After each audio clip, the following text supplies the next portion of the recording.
नमस्कार प्यारे दोस्तों, आप सभी का स्वागत है और प्लीज पधार जाएं सभी लोग। तो पधारने का कष्ट करें।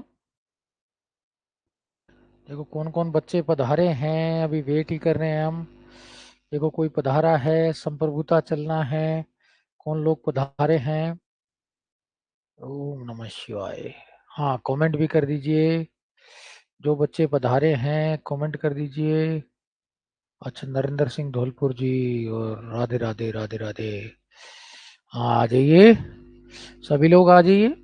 स्वागत है सभी का।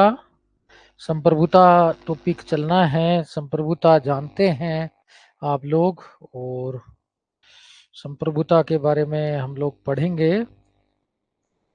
संप्रभुता, सोवर्निटी।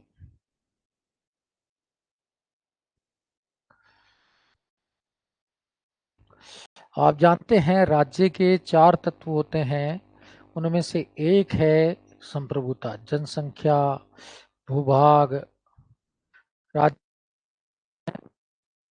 पढ़ेंगे, लेकिन उसमें फिर संप्रभुता नहीं पढ़ेंगे। सरकार, संप्रभुता। तो आपको ये वाला जो है, राज्य के चार तत्व हैं उसमें से संप्रभुता हमें पढ़ना है। तो आप लोग आ जाइए, प्लीज निवेदन है, बाकी लोग भी आ जाइए। हाँ, पंकज जी आए हैं और भी आ जाइए, निवेदन है सभी से। देखो कहाँ सो रहे हैं, आज लगता है निद्रा में है, शादियां चल गई हैं ना, इसलिए। कोई बात नहीं। अब संप्रभुता जो शब्द है, आपको ध्यान रखना है। पहला, संप्रभुता अंग्रेजी के सोवर्निटी का हिंदी रूपांतरण है। यानी कि सोवर्निटी शब्द है, सोवर्निटी का हिंदी रूपांतरण है। और ये सोवर्निटी जो शब्द है, ये लैटिन भाषा के सुपरनेस शब्द से बना है। किससे बना है? सुपरनेस से। और सुपरनेस शब्द का मतलब रहता है सर्वोच्च शक्ति, सुप्रीम पावर। यानी कि संप्रभुता का मतलब सुप्रीम पावर से है कि कौन अंतिम निर्णय लेता है। ये जैसे भारत में मोदी जी ले रहे हैं, तो यहाँ मोदी जी का अध्ययन करना हो गया। तो ये आपको ध्यान रखना है कि जो संप्रभुता, यानी कि अंग्रेजी में जिसे सोवर्निटी कहते हैं, वो लैटिन भाषा के सुपरनेस से बना है, और जिसका मतलब है सर्वोच्च शक्ति।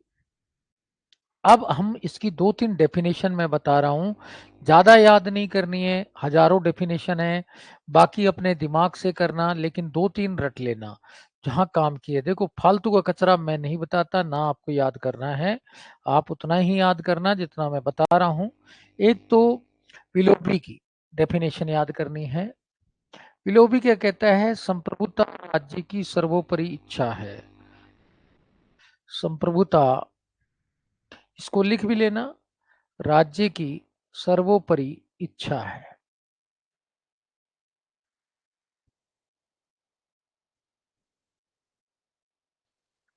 चलिए, तो ये आपको ध्यान रहना चाहिए।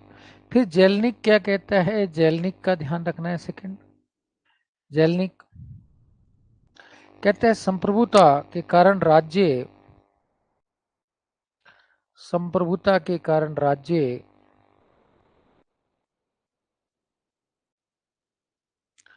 अपनी इच्छा के अतिरिक्त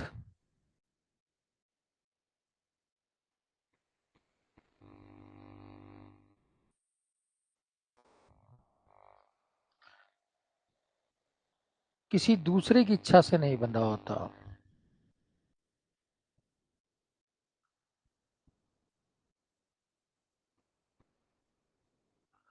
इच्छा से नहीं बंधा होता। दूसरी डेफिनेशन भी ठीक है। तीसरा जो है, आपको थिंकर ध्यान रखना है, बर्गेस। भाई ये परंपरागत हैं, ये भी आपको ध्यान रहना चाहिए। और ये पहले जमाने का टॉपिक है। संप्रभुता निरंकुश, असीमित और मौलिक है। इन्होंने ये कहा, संप्रभुता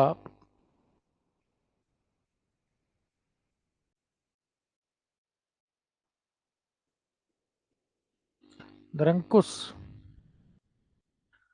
असीमित और मौलिक है।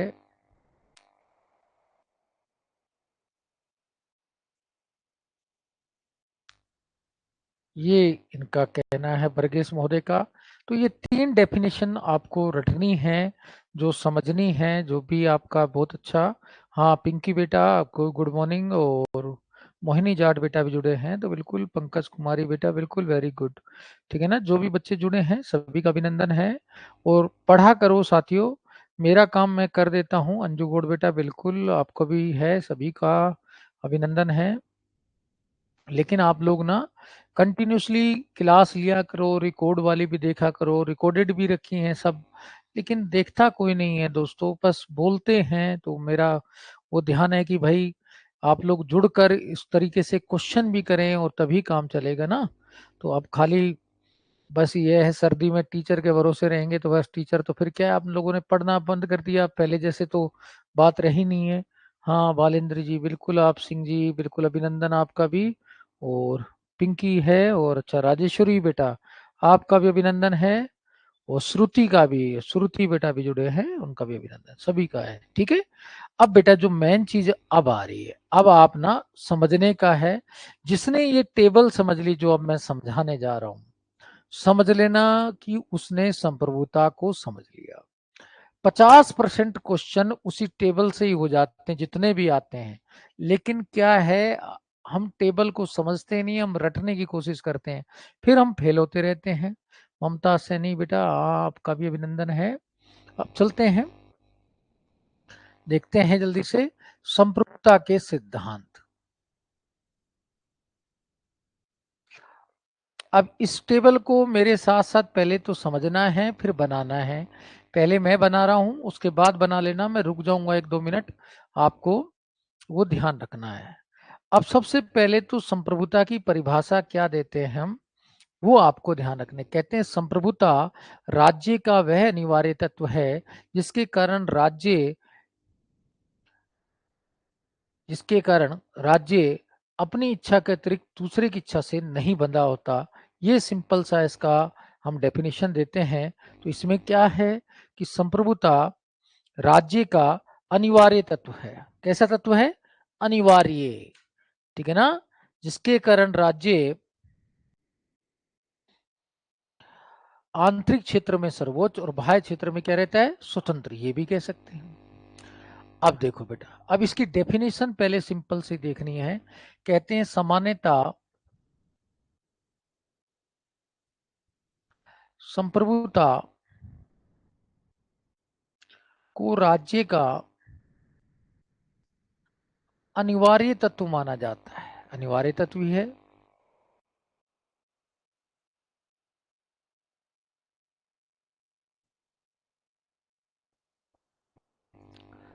जिसके कारण राज्य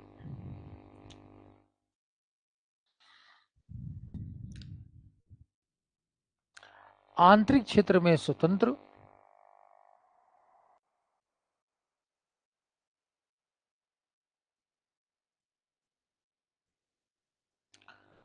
और बाह्य आंतरिक क्षेत्र में सर्वोच्च और बाह्य क्षेत्र में स्वतंत्र होता है। अब ये लाइन आपको ध्यान रहनी चाहिए, बस ये लाइन ध्यान है तो आप आराम से धीरे धीरे समझना शुरू कर देंगे। सर्वोच्च होता है। अब एक बार इसको दोबारा से बोलिए, आप लोग खुद अपने मन में बोलने की कोशिश कीजिए कि सामान्यतः संप्रभुता को राज्य का अनिवार्य तत्व माना जाता है, जिसके कारण राज्य आंतरिक क्षेत्र में सर्वोच्च होता है और बाह्य क्षेत्र में स्वतंत्र होता है। बाह्य क्षेत्र में क्या होता है? स्वतंत्र, सर्वोच्च नहीं, स्वतंत्र शब्द लिख लें तो बेटर रहेगा। बाह्य क्षेत्र में स्वतंत्र होता है। अब इसका मतलब क्या है वो मैं अब आपको समझा रहा हूं। देखो बेटा, ये भारत है, ये भारत रहा। इसका मतलब है भारत आंतरिक क्षेत्र में सर्वोच्च है। इसमें तो भारत के सर्वोच्च है, मोदी जी चाहे जो कर सकते हैं, चाहे तो वास्तव में यहाँ पर तो मोदी जी के बिना चींटी भी अपना रंग नहीं ले सकती। अगर ट्रंप भी कहे मैं भारत में अपना विमान जबरदस्ती घुसाऊंगा तो मोदी जी के कहने पर रास्ते में तोड़ दिया जाएगा। इसमें हमारे ही नियम कानून चलेंगे, किसी दूसरे का नहीं चलेगा। ये मतलब है। बाह्य क्षेत्र में स्वतंत्र का मतलब है हमारी विदेश नीति स्वतंत्र है। बाह्य क्षेत्र का मतलब क्या है?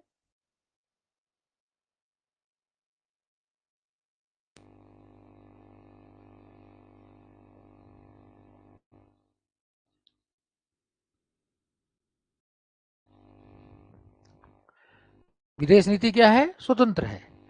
ये आपको ध्यान रखना है। यानी कि संप्रभुता में आंतरिक क्षेत्र की सर्वोच्चता के साथ साथ विदेश नीति भी स्वतंत्र होनी चाहिए। आज जो कहते हैं ना, सेकेंड वर्ल्ड वॉर के बाद जितने भी विकासशील देश आजाद हुए तो उपनिवेशवाद की समस्या तो इससे जुड़ी हुई है। उपनिवेशवाद खत्म हुआ तो हम क्या हो गए? आंतरिक रूप से सर्वोच्च। यानी कि 15 अगस्त 1947 को हमारा क्या है, सब लोग स्वतंत्र हुए, स्वराज्य प्राप्त हुआ तो आंतरिक सर्वोच्चता प्राप्त होगी। क्या विदेश नीति भी हमारी स्वतंत्र है या महाशक्तियों के चंगुल में फंसी हुई है? ये दिखाई देता है नवोपनिवेशवाद का लक्षण। अब ये भी समझना आपके लिए जरूरी है। कोई पूछेगा कि आपसे कि आपकी विदेश नीति स्वतंत्र है, परतंत्र है, उपनिवेशवाद से जुड़ी हुई है कि नवोपनिवेशवाद से? तो नवोपनिवेशवाद से। यानी कि नवोपनिवेशवाद की समाप्ति का मतलब है विदेश नीति स्वतंत्र। इसके तो क्या होगा? विदेश नीति स्वतंत्र। और उपनिवेशवाद समाप्त होगा तो क्या होगा? आंतरिक रूप से सर्वोच्च। तो इनमें से ज्यादा इंपॉर्टेंट कौन सा है? ज्यादा इंपॉर्टेंट ये है, क्योंकि जो बाह्य क्षेत्र में स्वतंत्र होता है तो आंतरिक क्षेत्र में अपने आप ही स्वतंत्र होता है। ये हमें ध्यान रखना चाहिए। अब इसको एक बार सोचो आप। अगर आपने ये सोच लिया ना तो समझो आपका फिर काम हो गया। फिर आपका कॉन्सेप्ट क्लियर हो गया। जो आज कथन आ रहे हैं ना एग्जाम में, वो यही आ रहे हैं, घुमा फिरा के पूछे जा रहे हैं और आपसे ना वो डील नहीं हो पाते। तो आप इसको ये विदेश नीति स्वतंत्र किससे जुड़ा हुआ है? नवोपनिवेशवाद से। और आंतरिक स्वतंत्र तो ये आज भी हम इससे तो ग्रसित है, नवोपनिवेशवाद से। आज भी विदेश नीति पर तो खतरा है, क्योंकि कहीं ना कहीं हम अमेरिका के चंगुल में टैरिफ में फंस जाएंगे। अभी ट्रंप ने टैरिफ की घोषणा की तो उससे बचने के लिए हमने रास्ता बनाया बड़ी मुश्किल से। ट्रंप कह रहा है मेरे अनुसार चलो, हमने कहा नहीं चलेंगे तो टैरिफ लगा दिया। तो नवोपनिवेशवाद आज भी खतरा बना हुआ है। ये खतरा तो आज भी है। और वास्तव में स्वतंत्रता प्राप्ति के जैसे हम 15 अगस्त 1947 को ये तो प्राप्त हो गया, उसके बाद हमने ये बचाने का प्रयास किया। नेहरू जी ने पहली बार गुटनिरपेक्ष नीति की घोषणा की। गुटनिरपेक्ष नीति की घोषणा का मेन उद्देश्य क्या था? हमें नवोपनिवेशवाद से मुक्ति मिले। अब ये भी क्वेश्चन बन जाता है, क्या गुटनिरपेक्षवाद स्वराज्य की दिशा में कदम था या नवोपनिवेशवाद से मुक्ति की दिशा में कदम? तो नवोपनिवेशवाद से मुक्ति की दिशा में कदम था। अब ये समझ नहीं आता ना, फिर आप मामला गड़बड़ हो जाता है। अब ये बेसिक कॉन्सेप्ट आपको क्लियर होना चाहिए पहले। अब बताओ हुआ या नहीं हुआ? नहीं हुआ तो मैं दोबारा रो दूं, ठीक है ना? अब ये ध्यान रखना है, आंतरिक क्षेत्र के सर्वोच्च का मतलब क्या है? उपनिवेशवाद से मुक्ति, स्वराज्य की प्राप्ति, स्वराज, विदेशी शासन से मुक्ति। अब क्या है? जो साइकोलॉजिकल नियंत्रण है ये आज भी बना हुआ है। उसके लिए क्या है? विदेश नीति स्वतंत्र कब होगी? जब नवोपनिवेशवाद से मुक्ति होगी। यानी कि मनोवैज्ञानिक नियंत्रण खत्म होगा। ये मनोवैज्ञानिक नियंत्रण खत्म करने के लिए हमने गुटनिरपेक्ष नीति अपनाई थी। कौन सी नीति अपनाई थी? गुटनिरपेक्ष नीति। कि हम शीत युद्ध के चंगुल में ना फंसे, हम महाशक्तियों के चंगुल में ना फंसे। तो ये तो महाशक्तियों के प्रभाव से दूर रहने के लिए हमने अपनाई थी। आज भारत यही कर रहा है। हमने तुर्की को जो सबक सिखाया वो भी क्या है? ये है तुर्की की प्रतिनीति। अभी तुर्की में हमने जाके उसके सबक सिखाया तुर्की को भूमध्य सागर में। उसके लिए मैंने वीडियो भी बना रखी है। वो क्या सिद्ध कर रहा है कि हम विदेशी महाशक्ति के अधीन नहीं है, हम अमेरिका के चमचे नहीं है। तो ये घटनाएं जब जोड़ना सीख जाओगे तो आप सब चीज कर लोगे। तो पहले तो ये डेफिनेशन ही क्लियर होनी चाहिए कि वास्तव में संप्रभुता की डेफिनेशन, सामान्य डेफिनेशन क्या है, कि आप बोलो अपने मन मन में कि संप्रभुता का तात्पर्य है सिंपली संप्रभुता राज्य का अनिवार्य तत्व है जिसके कारण वो आंतरिक क्षेत्र में सर्वोच्च और बाह्य क्षेत्र में स्वतंत्र होता है। आज विकासशील देश इसे तो प्राप्त कर चुके हैं, लेकिन इस समस्या का सामना आज भी कर रहे हैं क्योंकि उनकी विदेश नीति स्वतंत्र नहीं है। अब भारत जैसे देशों की तो स्वतंत्र है। भारत ने भी क्या है, अपने बाह्य संप्रभुता को हासिल करने के लिए पहले 1951 में क्या किया, गुणनिरपेक्ष नीति की घोषणा की, 61 में उसको आंदोलन का रूप दिया और उसके बाद आज भी हम स्वतंत्र विदेश नीति अपनाने का हर संभव प्रयास कर रहे हैं। भूमध्य सागर में जो हमारी जो रणनीति थी तुर्की के खिलाफ, वो भी हमारी स्वतंत्र विदेश नीति है। ट्रंप के विरुद्ध हमने जो है ब्रिटेन के साथ समझौता किया मुक्त व्यापार, ये भी हमारी स्वतंत्र विदेश नीति का परिचायक है। तो ये आपको उदाहरण समझ आने चाहिए। इस तरीके से पॉलिटिकल कॉन्सेप्ट को करंट से जोड़ने का अपना यत्न करें और दिल में उतारने की कोशिश करें, तो आपको समस्या नहीं आएगी। अब उतर गया होगा दिल में ये। अब हम चलते हैं, अब हम आगे देखते हैं क्या है। आगे देखते हैं संप्रभुता के सिद्धांत दो प्रकार के हैं।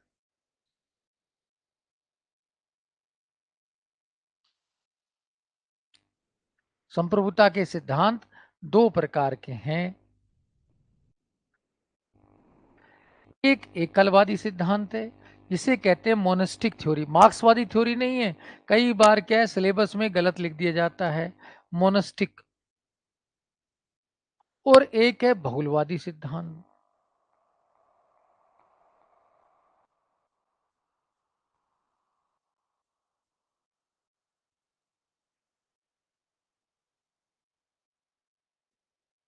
अब एकलवादी सिद्धांत तो सामान्य परिभाषा में विश्वास करता है, जो मैंने आपको अभी बताई।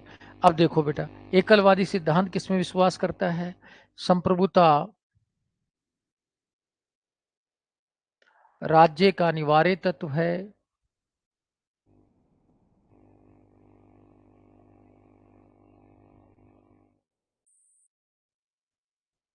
संप्रभुता के कारण राज्य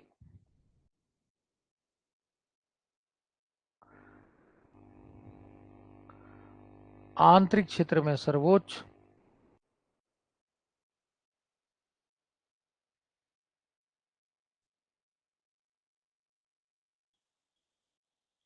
वह बाह्य क्षेत्र में स्वतंत्र होता है। ये इसी में आस्था रखता है।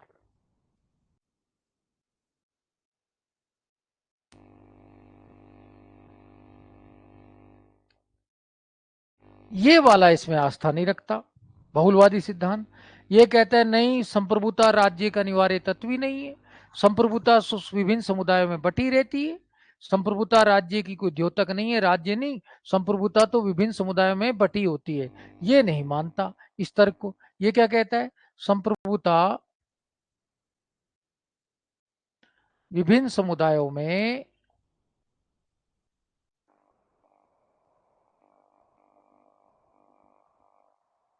बटी होती है, ये राज्य को नहीं देता।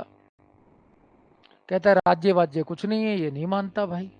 अब ये कॉन्सेप्ट तो पहले आपको सरल भाषा में समझ आ जाना चाहिए कि एकलवादी सिद्धांत क्या कहता है और बहुलवादी सिद्धांत क्या कहता है। ठीक है, इतना सबको समझ आ गया? हाँ या ना, मुझे यस या नो लिखिए, तब मैं आगे बढ़ूंगा, नहीं तो मैं बढ़ूंगा नहीं। मैं पहले बोल देता हूँ, यस लिखिए, सभी लोग लिखिए। बिल्कुल, वेरी गुड। हाँ, संजीव राजपूत बेटा, ममता सैनी और बुलेंद्र पिंकी, राजेश्वरी, हाँ, कविता बेटा, बिल्कुल वेरी गुड। सभी एक बार लिखिए, कौन यस लिखिए सभी लोग।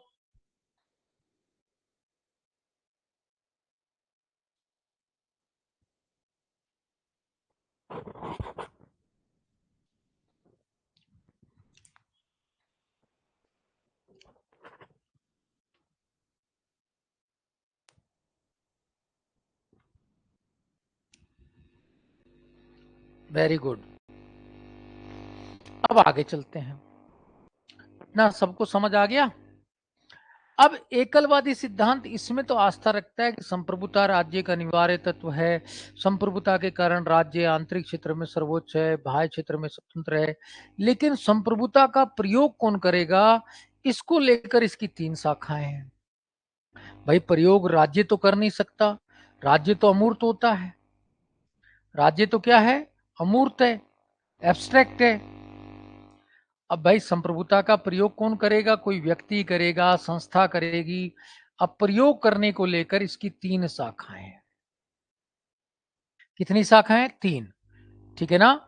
पहले वाले कहते हैं भाई इसका प्रयोग कार्यपालिका करती है, यानी कि मोदी करता है भाई, राष्ट्रपति प्रधानमंत्री करते हैं, मंत्री परिषद करती है, तो वो तो देते हैं कानूनी संप्रभुता का सिद्धांत। कौन सा देते हैं, कानूनी संप्रभुता, या इसको सकारात्मक कानून का सिद्धांत भी कह देते हैं,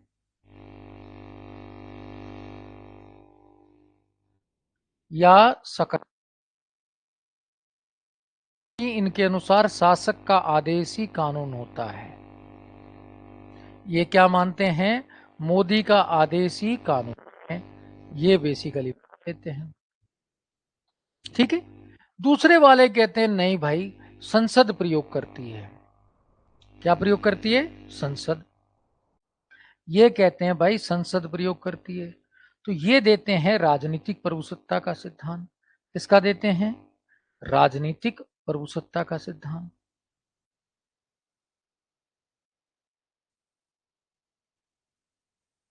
तीसरे वाले कहते हैं भाई नहीं, जनता प्रयोग करती है। कौन प्रयोग करती है, जनता प्रयोग करती है।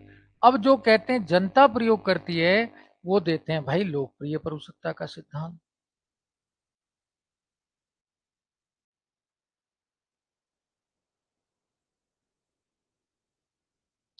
अब यानी कि एकलवाद की 3 शाखाएं हैं। अब कई मैगजीनों में गलत लिखा हुआ है, वो क्या करते हैं इस लोकप्रिय प्रभुसत्ता को बहुलवाद से जोड़ देते हैं, जो कि गलत है। ये जो लोकप्रिय प्रभुसत्ता एकलवादी है, वो इसी परिभाषा में विश्वास करते हैं, चाहे रूसो हो चाहे कोई भी हो, वो जनरली राज्य के जैविक सिद्धांत का भी समर्थन करेंगे ही। तो ये आपको ध्यान में रखना है कि भाई जो लोकप्रिय प्रभुसत्ता भी एकलवाद से ही जुड़ी हुई है। अब ये 3 शाखाएं समझ आ गई होंगी मेरे हिसाब से, हाँ या ना। भाई एकलवादी शाखा में तो ये, इसमें तो सभी विश्वास रखेंगे तीनों शाखाएं, लेकिन ये क्या कहेंगे कि प्रयोग कौन करता है, कार्यपालिका। ये क्या कहेंगे, प्रयोग कौन करेगा, संसद। ये कौन कहेंगे, प्रयोग कौन करेगा, जनता। जैसे सिंपल, आपको कुछ नहीं आता, आप जीरो मान लो अपने आप को, कोई आपसे पूछे कानूनी संप्रभुता के बारे में 5-7 लाइनें बोलिए, अब आप क्या बोलेंगे, यहीं से। इसके अनुसार संप्रभुता राज्य का अनिवार्य तत्व है, संप्रभुता के कारण राज्य आंतरिक क्षेत्र में सर्वोच्च है, बाह्य क्षेत्र में स्वतंत्र है, लेकिन संप्रभुता का प्रयोग कार्यपालिका करती है। इसे सकारात्मक कानून का सिद्धांत भी कहते हैं, क्योंकि इसके अनुसार शासक का आदेश ही कानून होता है। इतना तो बोल ही सकते हैं। अब कोई आपसे पूछे राजनीतिक प्रभुसत्ता के बारे में बताइए, तो ये लाइनें तो बोलनी ही बोलनी है। इसके अनुसार संप्रभुता राज्य का अनिवार्य तत्व है, संप्रभुता के कारण राज्य आंतरिक क्षेत्र में सर्वोच्च होता है, बाह्य क्षेत्र में स्वतंत्र होता है, लेकिन ये कहते हैं संप्रभुता का प्रयोग संसद करती है। कोई दिक्कत नहीं इसमें। अब कोई आपसे पूछे लोकप्रिय प्रभुसत्ता के बारे में 5-7 लाइन बोलिए, ये तो उठा के बोलना ही बोलना है। संप्रभुता राज्य का अनिवार्य तत्व है, इसके कारण राज्य आंतरिक क्षेत्र में स्वतंत्र व बाह्य क्षेत्र में सर्वोच्च होता है, और बाह्य क्षेत्र में स्वतंत्र होता है, आंतरिक क्षेत्र में सर्वोच्च होता है, और इसमें जो संप्रभुता का प्रयोग जनता करती है। अब ये 3-5 सब लाइनें नहीं बोली जाती है आपसे, कोई पूछे तो। ऐसी स्थिति नहीं होनी चाहिए। अब इनके समर्थक कौन कौन हैं, ये भी आपको ध्यान रखने चाहिए। चलो मैं समर्थक भी लिख देता हूं। इसके हैं बोंदा, Hobbes, Austin, Bentham, H L hurt,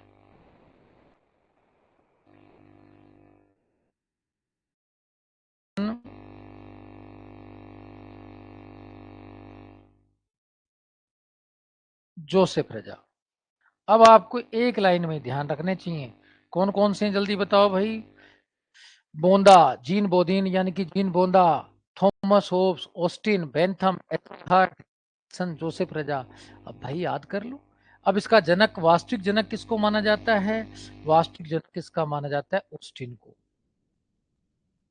भाई अब कानूनी संप्रभुता के आपको समर्थक भी पता चल गए कौन कौन है।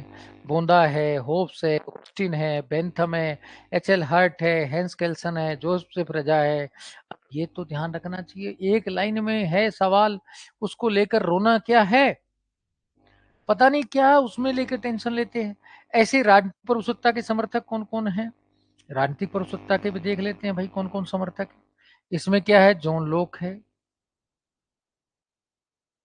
डाइसी है, गार्नर है, गिल क्राइस्ट है,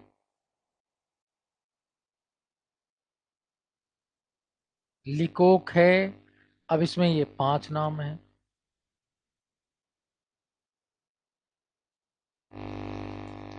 अब ये 5 नाम नहीं ध्यान रखते। जनक कौन है, जनक जॉन लोक है। लो भाई 5 ही नाम है बस। बोलो, जॉन लोक, डाइसी, गार्नल, गिलक्राइस्ट, लिकोक।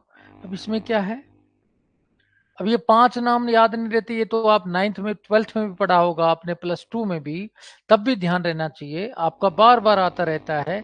अब ये लोकप्रिय के कौन कौन है भाई, लोकप्रिय वाले भी ध्यान रख लेते हैं, चलो भाई इसका भी ध्यान रखते हैं कौन कौन है। इसमें है सिसरो है भाई, अल्थुजियस है भाई, पाडुआ है भाई, पाडुआ का नाम सुना है ना, मार्सिडिया पाडुआ, पाडुआ। रूसो है भाई, बर्टेंड जोनेल है भाई, ये ध्यान रख लो।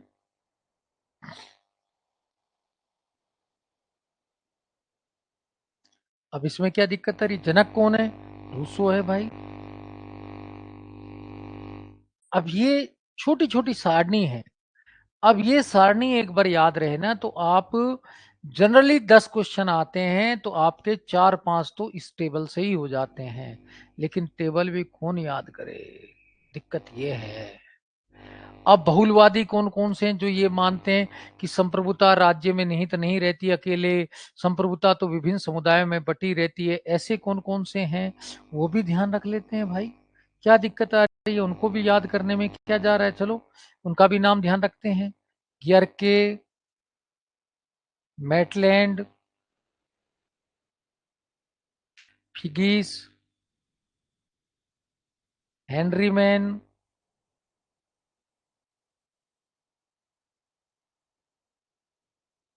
Laski, MacIver. चलो इतने तो याद करो, मैं और भी बताऊंगा, बस मिस पालेट भी है, ठीक है ना, सियाओ भी है, लेकिन भाई चलो पूरे नहीं याद रहते तो इतने तो याद करो, डुगवी भी है, ठीक है ना, ह्यूगो क्रेप भी है। भाई 5-7 तो याद करो, इसके जनक भी याद कर लो, जनक कौन है, ये पहले वाले दो। अब आप इतनी टेबल को पहले बना लो कच्चे कच्चे में, मेरा निवेदन है आप इस टेबल को एक बार बना लें, 2-4 मिनट ले लें, कोई दिक्कत नहीं है। आपको 2 मिनट 3 मिनट जो भी चाहिए ना आप ले लो, और शांतिपूर्वक कच्चा पक्का जैसा भी बना लो। फिर मैं यहाँ से शुरू करूंगा, क्योंकि एक बार आपको टेबल याद हो गई ना तो समझो आपका कॉन्सेप्ट क्लियर है। अब आपको खाली फैक्ट फैक्ट याद करने हैं, और फैक्ट याद करने में इतना ज्यादा दिक्कत नहीं आनी है। तो आप इसको एक बार बना लें। मैं आपको 2 मिनट देता हूं, 120 सेकंड देता हूं, 120 सेकंड के समय में आप इसको बना लीजिए।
बना लिया होगा।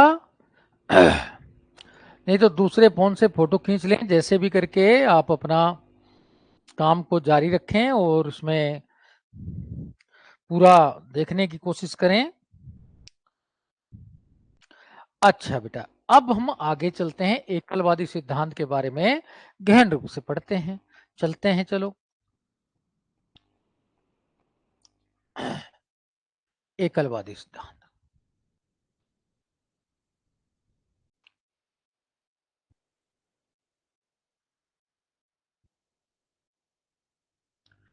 एकलवादी सिद्धांत आपने पढ़ लिया क्या मानता है। अब इसके पहले क्या देखते हैं, है क्या, क्या है।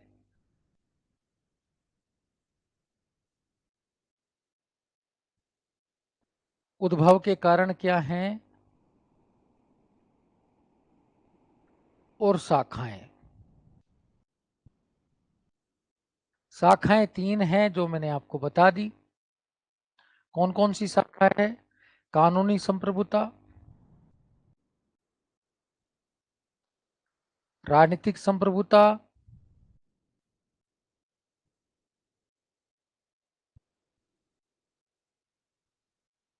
और लोकप्रिय संप्रभुता। ये तो मैंने बता दिया।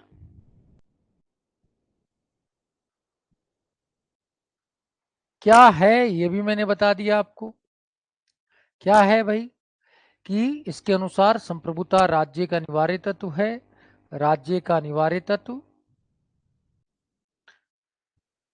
ये सभी को पता है। इसके कारण राज्य आंतरिक क्षेत्र में क्या रहता है, सर्वोच्च। बता दिया ना ये तो मैंने। और बाह्य क्षेत्र में क्या रहता है, स्वतंत्र।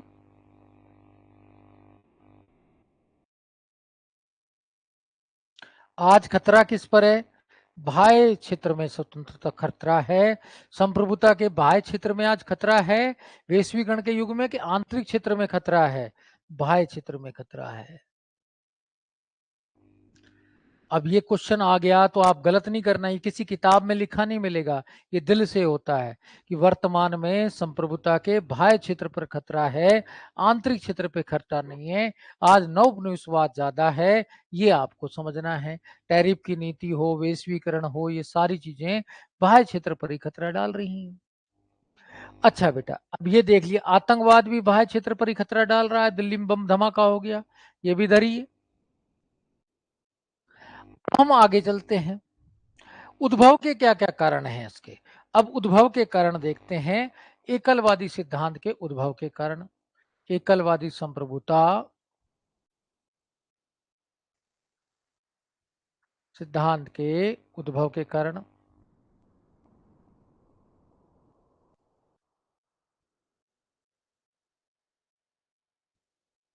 उद्भव के कारण में पहला कारण तो है मध्ययुगीन निरंकुशता। यूरोप के मध्ययुग में निरंकुश राज्य थे, उनसे प्रेरणा। मध्ययुगीन निरंकुश राज्यों से प्रेरणा, क्योंकि वहां स्थायित्व अधिक था।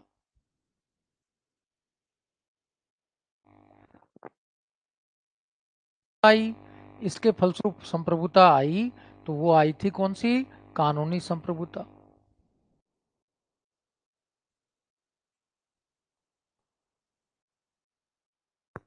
ये भी ध्यान रखना है।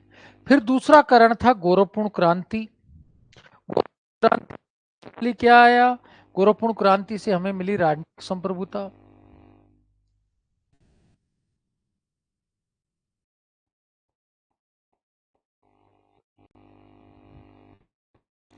इसने राजनीतिक संप्रभुता को बढ़ावा दिया।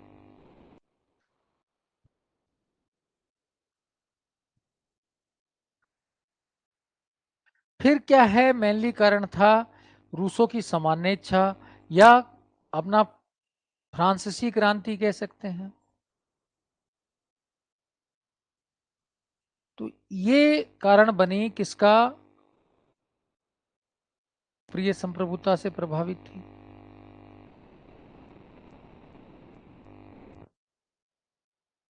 आपको ध्यान में रखना है, इसमें आपको परेशान नहीं होना, तो आपको उद्भव के कारण भी स्पष्ट होने चाहिए।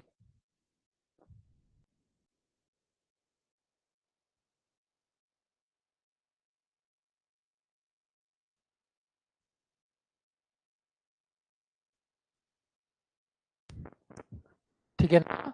मध्य में निरंकुश राज्यों ने किसको बढ़ावा दिया? कानूनी संप्रभुता को। गौरवपूर्ण क्रांति को बढ़ावा दिया? राजनीतिक संप्रभुता को। और बेसिकली देखा जाए फ्रांसीसी क्रांति ने किसको बढ़ावा दिया? लोकप्रिय संप्रभुता को। तो अब आपको ये भी ध्यान रहना चाहिए उद्भव के कारण भी। अब हम एक एक करके तीनों सिद्धांतों का गहन अध्ययन करेंगे। सबसे पहले कानूनी संप्रभुता का, फिर हम राजनीतिक संप्रभुता का, उसके बाद हम अध्ययन करेंगे फिर लोकप्रिय प्रभुत्व का। चलते हैं।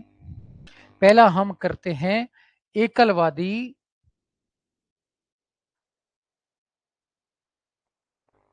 कानूनी संप्रभुता का सिद्धांत, इसकी चर्चा करते हैं।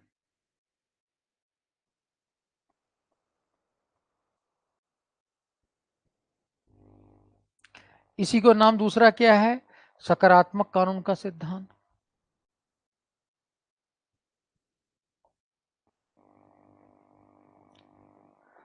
अब आप थोड़ा सा पढ़ने की कोशिश करेंगे ना तो आपको सब समझ आ जाएगा, लेकिन हम लोग ना पढ़ने की कोशिश करते कम हैं और रटने की कोशिश ज्यादा करते हैं, तो इसलिए बड़ी दिक्कत आती है।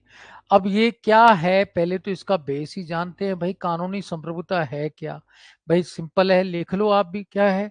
इसके अनुसार संप्रभुता राज्य का अनिवार्य तत्व है। इसके कारण राज्य आंतरिक क्षेत्र में सर्वोच्च, बाह्य क्षेत्र में स्वतंत्र है। लेकिन संप्रभुता का प्रयोग कौन करती है? कार्यपालिका करती है। और इसके अनुसार शासक का आदेश ही कानून होता है। ये बात तो नॉर्मल सी है, ये आप लिखो। क्या लिखना है? चलो, इसके अनुसार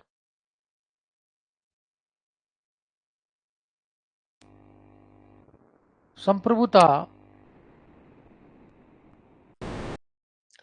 राज्य का अनिवार्य तत्व है।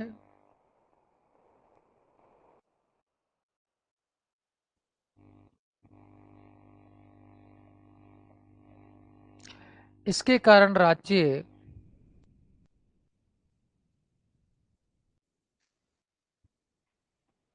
आंतरिक क्षेत्र में सर्वोच्च,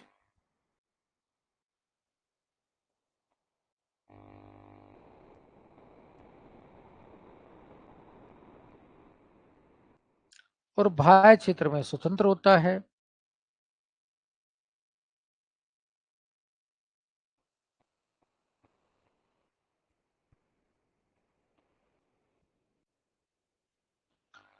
परंतु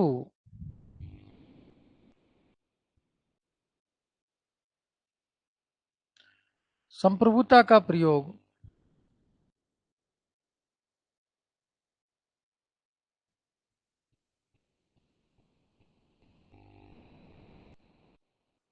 कार्यपालिका करती है।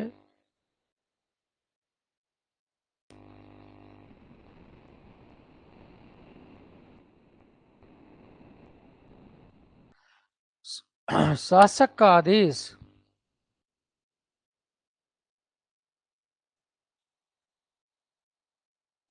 ही कानून होता है।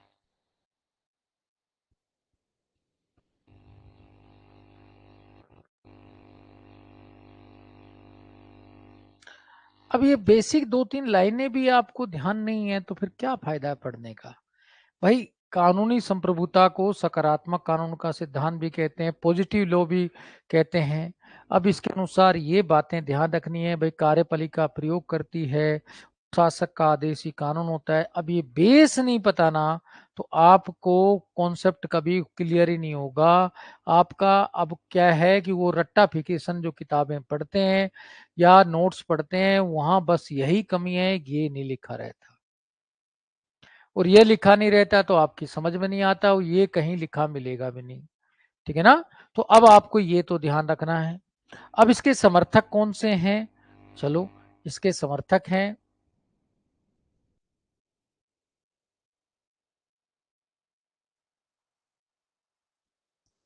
Gene बोदीन, gene बोंदा। बोंदा को बोदीन भी कह देते हैं, डरना नहीं है ना।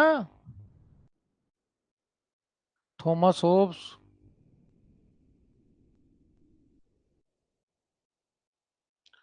John Austin,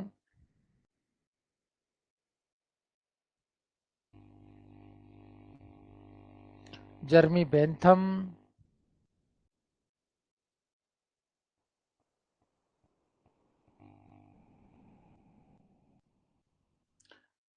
H.L. Hart, Hans केल्सन,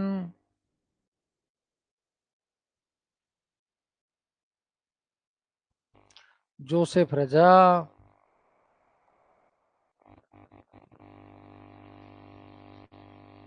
ये जोसेफ रजा जो है इजरायली मूल के यहूदी थे।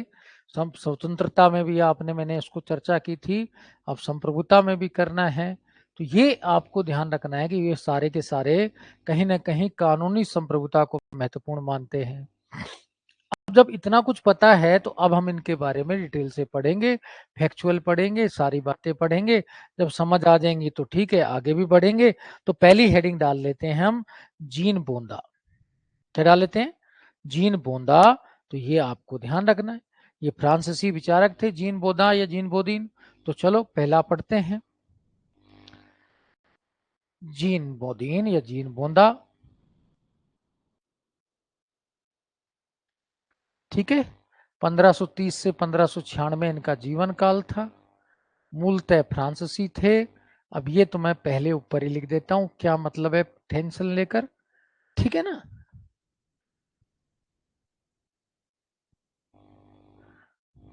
ये लो,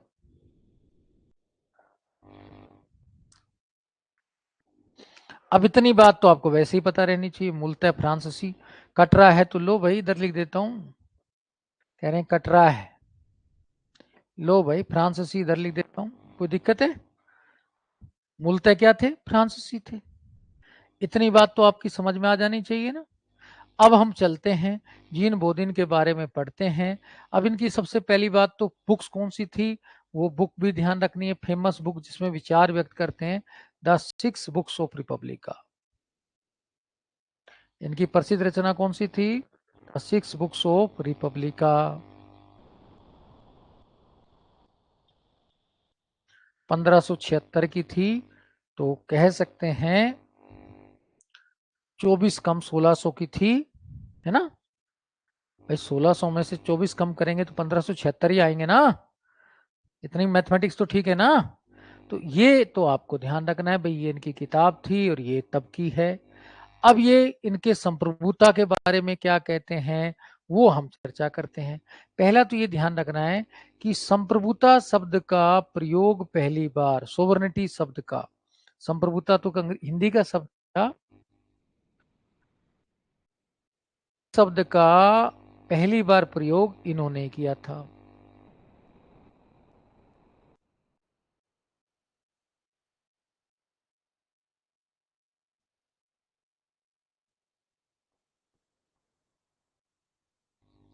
ये ध्यान रखना है। अब इसमें गड़बड़ नहीं आनी चाहिए। दूसरी बात, अब फैक्ट हैं तो फैक्ट, छोटे छोटे फैक्ट आपको ध्यान रहने चाहिए, ठीक है ना। दूसरी इंपॉर्टेंट बात, इनके संप्रभुता संबंधी विचार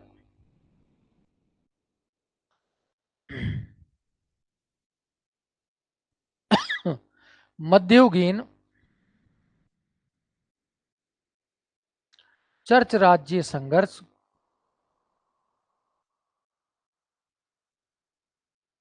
कई बार इसको धर्म युद्धों से कह देते हैं, धर्म युद्धों से प्रभावित थे।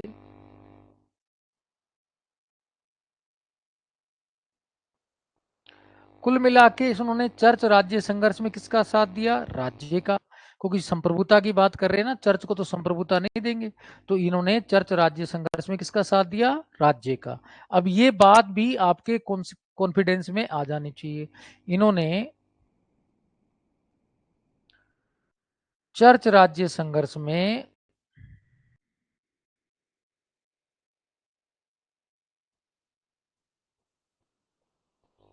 राज्य का पक्ष लिया। इसलिए इन्हें क्या कहते हैं? अरस्तुवादी है, ईसायतवादी? अरस्तुवादी। अतः अरस्तुवादी हैं। क्योंकि अरस्तु भी क्या कहता है? चर्च को किसके अधीन होना चाहिए? राजा के अधीन होने चाहिए। तो ये भी यही बात कहते हैं, चर्च को राजा के अधीन होना चाहिए। तो अरस्तुवादी हैं, तो ये भी कॉन्सेप्ट क्लियर होना चाहिए। अब इन्होंने संप्रभुता की परिभाषा क्या दी वो भी ध्यान रखना। अब परिभाषा क्या देते हैं, चलो देखते हैं। अब मैंने शुरू में परिभाषाएं नहीं लिखाई, अब इनकी अलग अलग की परिभाषा अब मैं बताता चलूंगा। मैंने पहले आपको तीन ही बताई आज, ध्यान है ना। अब इनकी अलग अलग की परिभाषा तो जोड़नी, अब एक साथ सबकी परिभाषा याद भी नहीं होती है, फिर कॉन्सेप्ट भी गड़बड़ हो जाता है। अब ये परिभाषा क्या देते हैं संप्रभुता की, परिभाषा देखते हैं क्या देते हैं। कहते हैं संप्रभुता नागरिकों और प्रजाजनों पर वह सर्वोच्च शक्ति है जिस पर कोई बंधन नहीं लगा रहता। क्या कहते हैं? संप्रभुता नागरिकों व प्रजाजनों पर वह सर्वोच्च शक्ति है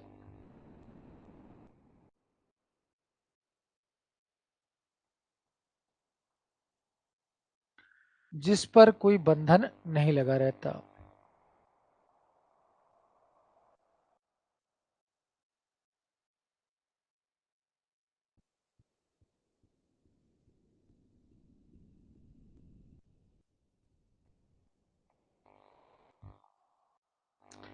ठीक है ना, ये परिभाषा दी।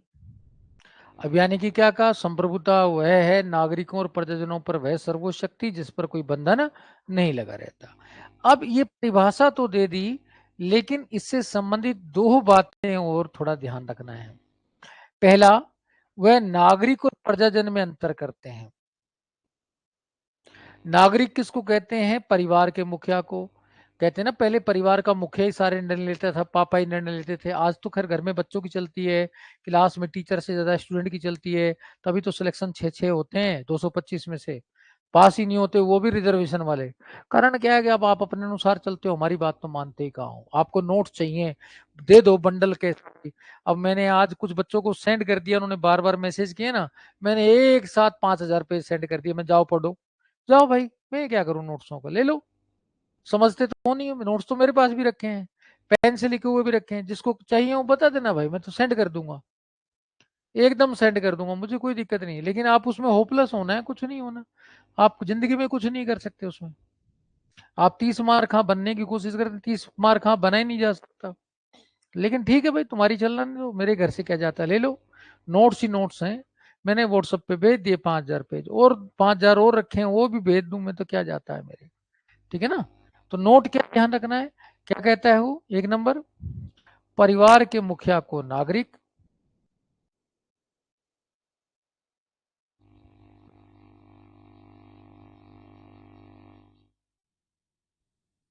और परिवार के अन्य सदस्यों को प्रजाजन कहता है। यानी कि नागरिकता केवल परिवार के मुखिया को ही देता है।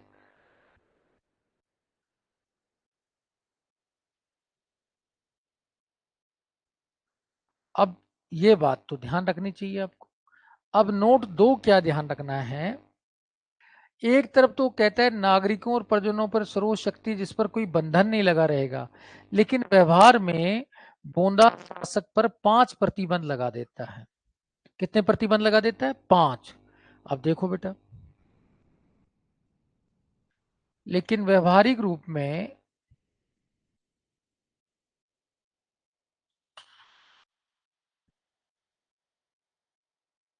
गोंदा शासक पर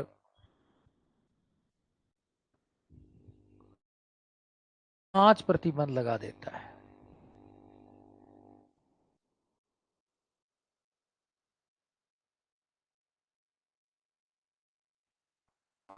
कौन लगा देता है? गोंदा कहता है। अब 5 प्रतिबंध कौन कौन से हैं? ईश्वरीय कानून,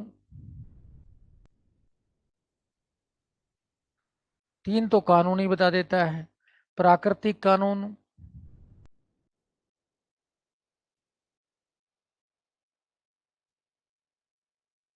संवैधानिक कानून,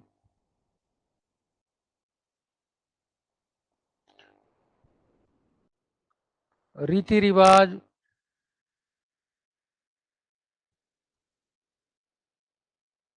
चौथा, पांचवा संपत्ति। ये 5 प्रतिबंध के लगा देता है। कहता है ठीक है, मोदी मोदी होगा, लेकिन मोदी इन 5 चीजों का उल्लंघन नहीं कर पाएगा। कौन कहता है? पोंदा। यानी कि वो ईश्वरीय कानून को नहीं बदल पाएगा, गीता वीता को नहीं बदल सकता, प्राकृतिक कानून यानी कि नैतिक के नियम को नहीं बदल सकता, कल को ये आदेश नहीं जारी कर सकता कि बच्चों के पैर माता पिता छुएंगे, गुरु छुएगा शिष्यों के, नहीं, नैतिकता क्या कहती है, चेला ही छुएगा तो चेले को छूना है। तीसरा, संवैधानिक कानून संविधान को नहीं बदल सकता, रीति रिवाज की अवहेलना नहीं कर सकता। अब ये नहीं कहेगा सब कोर्ट मैरिज करो भाई, विवाह कोई नहीं करेगा। संपत्ति, किसी की संपत्ति भी नहीं छीन सकता बिना मतलब। तो ये 5 प्रतिबंध लगा देता है, इसलिए कहते हैं बोंदा सीमित संप्रभुता का समर्थन करता है। इन प्रतिबंधों के कारण ही इन प्रतिबंधों के कारण ही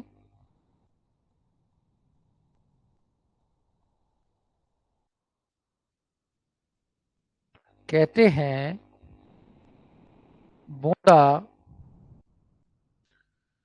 सीमित या प्रतिबंधित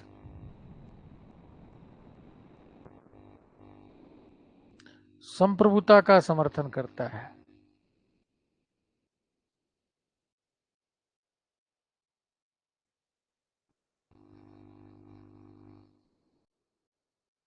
ठीक है ना? तो यानी कि बोंदा कौन सी संप्रभुता देता है? सीमित या प्रतिबंधित, क्योंकि उसने शासक पर 5 प्रतिबंध जो लगा दिए। शासक को कहीं ना कहीं एक तरफ तो कहता है तू कुछ नहीं है, तू सर्वोच्च है, दूसरी तरफ कहता है तुझे इनका पालना भी करनी होगी। तो इस तरीके से देखा जाए तो वो सीमित संप्रभुता की बात कर देता है। कौन? बोंदा। अब हम आगे चलते हैं, बोंदा का नोट 3 भी ध्यान रखने। अब साथियों जब फैक्ट पढ़ने हैं तो भागना नहीं है, ठीक है ना? अब आगे चलो, नोट 3 में आपको बोंदा राज्य की परिभाषा,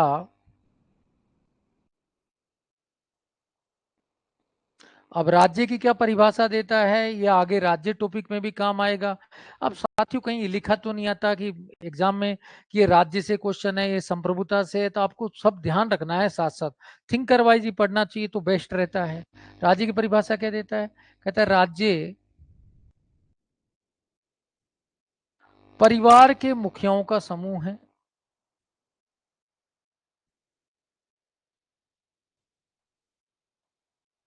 अब आपसे पूछेगा ऐसी राज्य की परिभाषा किसने दी है, कि जो उसमें कहा गया कि राज्य परिवार के मुखियाओं का समूह है, ये परिभाषा किसने दी है? जीन बोंदा ने।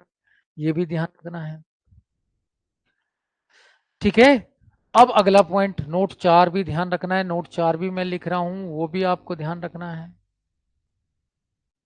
नोट 4 में क्या है, वो अपना भौगोलिक परिस्थितियों के अनुरूप जो है सरकारों का वर्गीकरण करता है। कहता है राजतंत्र वहां पनपता है जहां क्या जलवायु शीतोष्ण रहती है, शीत रहती है, जहां ग्रीष्म ऋतु रहेगी वहां निरंकुश तंत्र पनपेगा। फिर ऐसे कहता है पहाड़ी क्षेत्र में लोकतंत्र आता है, और जबकि जो निचला क्षेत्र है, समतली क्षेत्र है, उसमें निरंकुश तंत्र पनपता है। ये बातें भी वो कहता है। तो कह सकते हैं कि बोंदा मॉन्टेस्क्यू की भांति, मॉन्टेस्क्यू भी करता है, दो ही विचारक हैं, मॉन्टेस्क्यू की भांति सरकारों का वर्गीकरण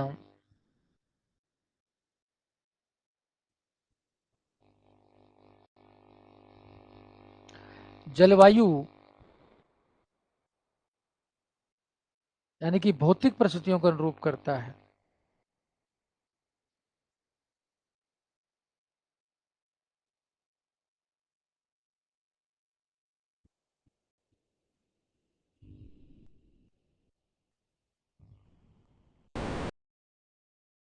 जैसे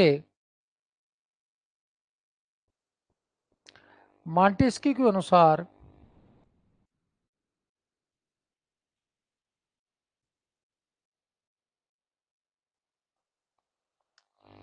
मॉन्टेस्क्यू के अनुसार सुन लीजिएगा, मॉन्टेस्क्यू के अनुसार मॉन्टेस्क्यू और जैसे दोनों नाम लिख देते हैं। जैसे बोंदा व मॉन्टेस्क्यू के अनुसार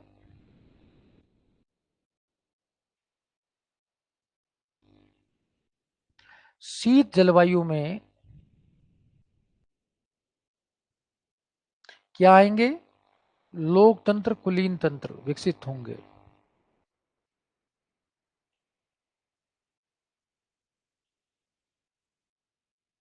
जबकि ग्रीष्म जलवायु में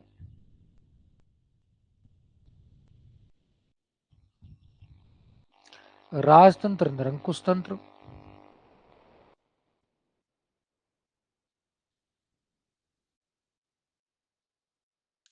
पहाड़ी क्षेत्र में क्या होगा? पहाड़ी पठारी क्षेत्र में लोकतंत्र।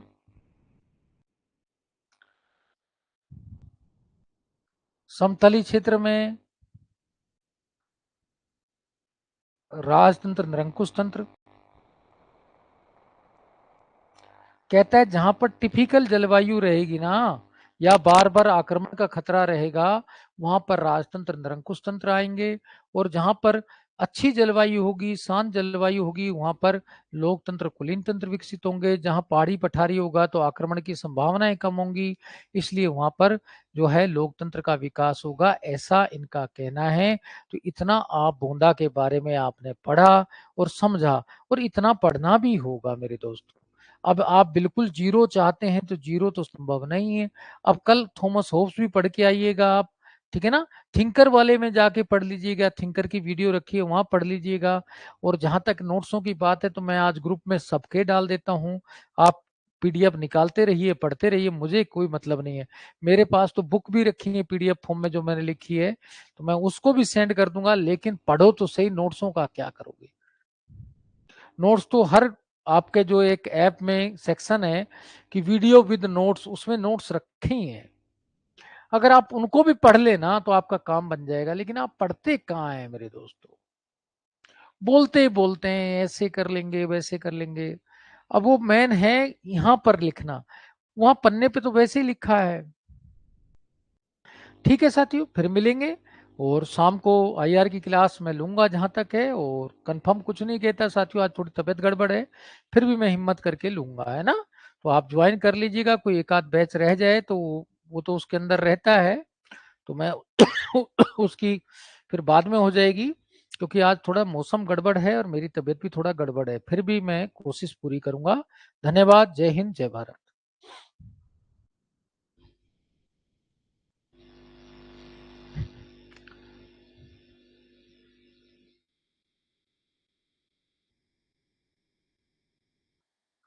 अरे बेटा कॉल कर लो, बलविंदर भोलेंदर बेटा, आप कॉल कर लो, मैं ग्रुप बता दूंगा आपको। ग्रुप कॉल तो करो आप, मेरे ख्याल से व्हाट्सएप ग्रुप में शामिल नहीं है क्या? नहीं है तो बेटा कॉल कर लेना, है ना। मैसेज कर दो व्हाट्सएप पर 9782084502 पर, ठीक है। अब मैं क्लास को